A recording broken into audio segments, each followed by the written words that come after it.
Bundles can be used to manage bottles, pours, and mixed drinks.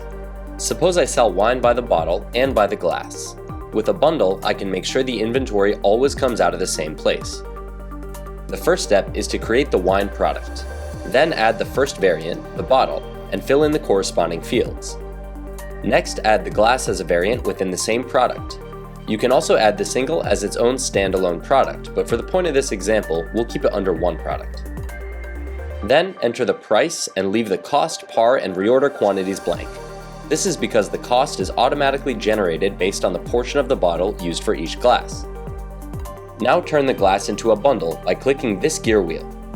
The component or source ingredient is the bottle. Let's say I get 5 glasses out of a bottle, so a glass will use 1/5 of the bottle, or 0.2.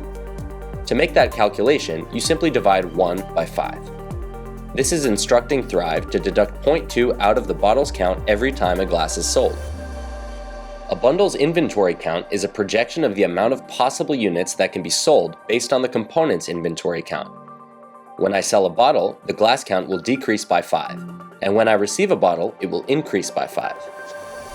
The same principles apply to liquor or anything else you sell a portion of. For instance, if you create a bundle to represent a single shot, and you can expect to pour about 17 shots per bottle, your component quantity will be 1 out of 17, or 0.059.